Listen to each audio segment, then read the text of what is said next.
మాచర్ల కోర్టులో లొంగిపోయిన పిన్నెల్లి సోదరులకు ఈ నెల 24 వరకు రిమాండ్ విధించారు న్యాయమూర్తి. దీంతో వారిద్దరిని నెల్లూరు జిల్లాకు తరలించనున్నారు. కోర్టులో లొంగిపోయిన పిన్నెల్లి సోదరులకు నెహ్రూనగర్ పీహెచ్సీలో వైద్య పరీక్షలు పూర్తి చేశారు. ఆ తర్వాత కోర్టులో హాజరుపరచగా న్యాయమూర్తి రిమాండ్ విధించారు. దీనికి సంబంధించి మోర్ అప్డేట్స్ మా ప్రతినిధి రామారావు లైవ్ ద్వారా అందించేందుకు సిద్ధంగా ఉన్నారు. Ramarao, over to you.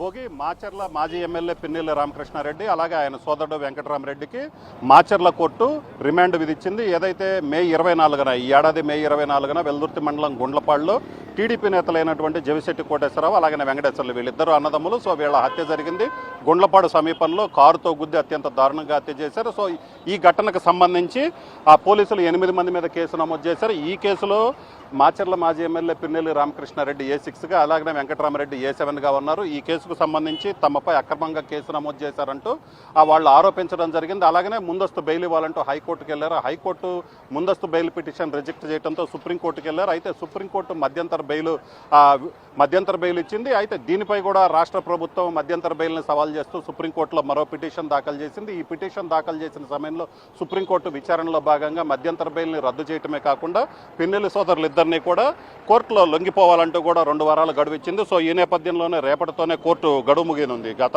నెల 28న సుప్రీంకోర్టు ఆదేశాలు ఇచ్చింది. సో ఈ నేపథ్యంలోనే మాచర్ల కోర్టులో పిన్నెల్లి సోదరులు కూడా లొంగిపోయారు. కోర్టులో పూర్తి స్థాయిలో ఏదైతే సరెండర్ పిటిషన్ కూడా దాఖలు చేశారో అనంతరం పిన్నెల్లి సోదరులు ఇద్దరిని కూడా వైద్య పరీక్షల నిమిత్తం మాచర్ల ఏదైతే కోర్టు పక్కనే ఉన్నటువంటి నెహ్రూనగర్ పీహెచ్సీకి తరలించారు. పీహెచ్సీకి తరలించి వైద్య పరీక్షలు నిర్వహించిన తర్వాత మళ్ళీ మెజిస్ట్రేట్ ముందు హాజరుపరచడం జరిగింది. మెజిస్ట్రేట్ వాళ్ళకి 14 రోజులు ఈ నెల 24 వరకు రిమాండ్ విధించింది. అలాగనే నెల్లూరు జిల్లా జైలుకు తరలించాలని కూడా కోర్టు సూచించినటువంటి పరిస్థితి ఉంది. మొత్తం మీద అయితే మాత్రం మే 24న హత్య జరిగినప్పటి నుంచి కూడా మాచర్లలో అయితే మాత్రం హై టెన్షన్ నెలకొంది. ప్రధానంగా చూసుకున్నట్లయితే ఈ కేసుకు సంబంధించి టీడీపీ వైసీపీ నేతల మధ్య కూడా వాదనలు జరిగాయి. అలాగే పిన్నెల్లి సోదరులు ఇద్దరు ఏదైతే ఆ కోర్టులో లొంగిపోతారన్న సమయంలో హై టెన్షన్ కూడా నెలకొంది. ఆ పిన్నెల్లి సోదరుల్ని పరామర్శించేందుకు కూడా వైసీపీకి సంబంధించినటువంటి నేతలు భారీ స్థాయిలో రావడం జరిగింది.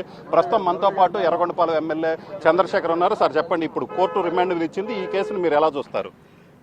ఇది పిరికి పంద చర్య. బ్లడ్ బుక్ ఎర్ర బుక్ పేరుతోటి ఎర్రి పరిపాలన చేస్తున్నటువంటి కూటమి ప్రభుత్వం యొక్క పిరికి పంద చర్య ఇది. సంబంధం లేనటువంటి పిన్నెల్లి సోదరుల్ని అక్రమంగా అడ్డగోలుగా ప్రభుత్వాన్ని అడ్డం పెట్టుకొని అధికారుల్ని వీళ్ళ చెప్పు చేతుల్లో పెట్టుకొని వ్యవస్థల్ని జేబు సంస్థలుగా మార్చుకొని అక్రమంగా అరెస్ట్ చేశారు. దీనిలో ఎలాంటి సత్యాలు లేవు. పోలీసులు విచారణకు పిలిచిన సందర్భంగా ఇచ్చినటువంటి పేపర్ని న్యాయస్థానానికి చూపించి మేము అందుబాటులో ఉన్నాం, పోలీసు వారికి సహకరిస్తున్నామని వారు చెప్పదలుచుకొని వారు కోర్టులో వేశారు. దాన్నే వారి స్టేట్మెంట్గా చిత్రీకరించి దాన్ని ఎక్కడి నుంచో వాళ్ళు తెచ్చుకున్నట్టుగా చిత్రీకరించి కోర్టును కూడా తప్పుకు దోవ పట్టించేసి ఇవాళ ఈరోజు అక్రమంగా ఈ రకంగా అరెస్టు చేసి తీసుకెళ్లడం అనేది అత్యంత దుర్మార్గమైనటువంటి చర్య. దీనికి చంద్రబాబు గారి ప్రభుత్వం ఖచ్చితంగా ఫలితాన్ని చెల్లించుకుంటుంది. తస్మత్ జాగ్రత్త. ఇలాంటి తప్పుడు కేసులకి భయపడం 18 నెలల నుంచి ఎదుర్కొంటూనే ఉన్నాం. ఒకసారి పిన్నెల్లి గారి మీద అయితే మరీ దారుణం.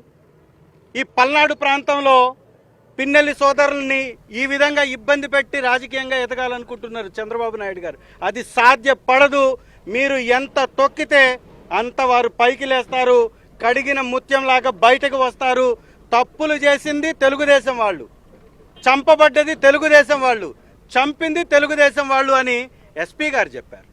చనిపోయినటువంటి కుటుంబ సభ్యులు చెప్పారు. మీ తెలుగుదేశం కొమ్ము కాసే ఛానళ్ళు ఎల్లో కొట్టాలు చెప్పాయి. మరి ఈ రకంగా ఏ విధంగా అరెస్ట్ చేస్తారు? ఏ విధంగా తప్పుడు కేసులు బనాయిస్తారు? ఏ విధంగా కోర్టుని తప్పుదోవ పట్టించారు? దీనికి తగిన మూల్యం చెల్లించుకోక తప్పదు. వైఎస్ఆర్సీపీ నాయకులు కార్యకర్తలు జగనన్న పిన్నెల్లి అన్నకి అండగా ఉంటుంది, ఆ కుటుంబానికి అండగా ఉంటుంది. సో ఇది పరిస్థితి. మొత్తం మీద అయితే వైసీపీ నేతలు అయితే మాత్రం క్లియర్గా తప్పుడు కేసులు పెట్టారు. టీడీపీలో ఆధిపత్య పోరులో భాగంగా హత్య జరిగితే పిన్నెల్లి సోదరుల్ని అక్రమంగా ఈ కేసులో ఇరికించి అరెస్టు చేశారు. దీనికైతే మాత్రం ఖచ్చితంగా ఈ ప్రాంతంలో ఫలితం అయితే మాత్రం టీడీపీ అనుభవిస్తుందని చెప్తున్నారు. భోగి.